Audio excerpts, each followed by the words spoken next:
Welcome back. And for those that don't know, this is me, a normal 40-year-old man. And this is my best friend, Benny. After I got fat and broke my leg doing some sick skills on a footy pitch, I discovered where I live has 3,227 streets. And I stupidly decided that Benny and I are going to walk all of them. If you haven't checked out episode 1, you should probably do that now. Don't worry, I'll still be here when you get back. So here's today's route. It's basically just the next few streets over from where I walked last time. And if I'm not methodical about this, I'll just end up walking in circles for days, which will be great for the weight loss, but shit for the videos. Now, today's walk was a little bit shorter than last time, because if I'm honest, I had other stuff to do. So, without further ado, let's get cracking.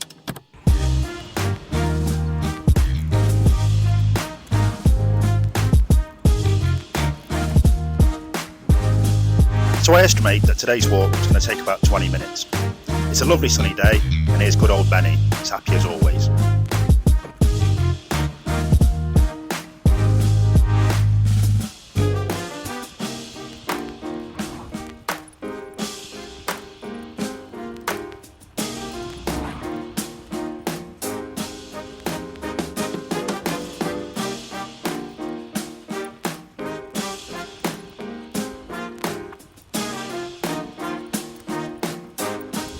As some of you may have noticed, I'm on the edge of a council estate, so let me tell you a bit about Chaddersden.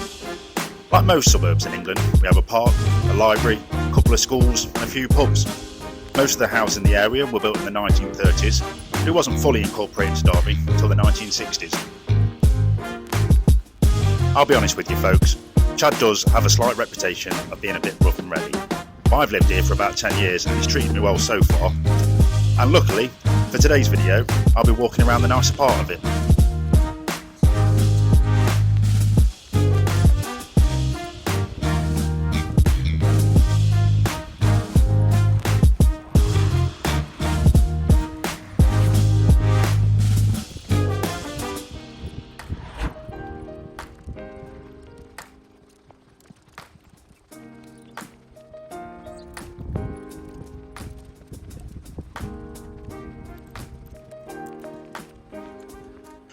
Now, for some reason, this dog didn't like Benny.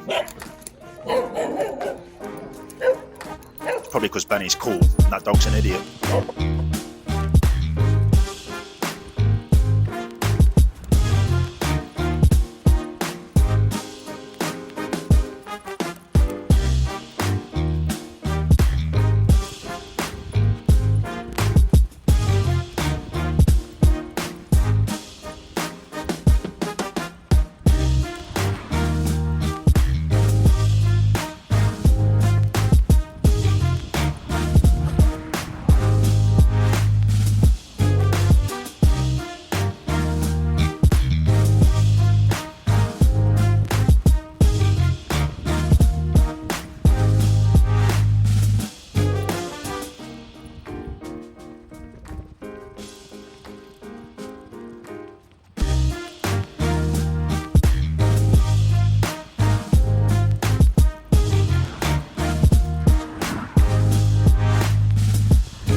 Coming up here is one of the streets that got me into the history of Derby. I remember my granddad telling me about why the street was named as it is.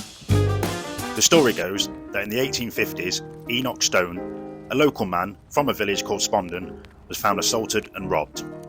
The police arrived and assisted the villager back to his home, but he sadly died in the night from the injuries he'd sustained. A murder investigation was opened, and the government and local residents raised a £120 reward for the killer's capture. Unfortunately, nobody was ever caught for the heinous crime. While Enoch Stone was buried in a local cemetery, a murder stone engraved with Mr. Stone's initials was placed on the spot where he was found that night. A morbid tale, but one that captured my young heart, and is a fond reminder of my own granddad, who sadly passed away last year.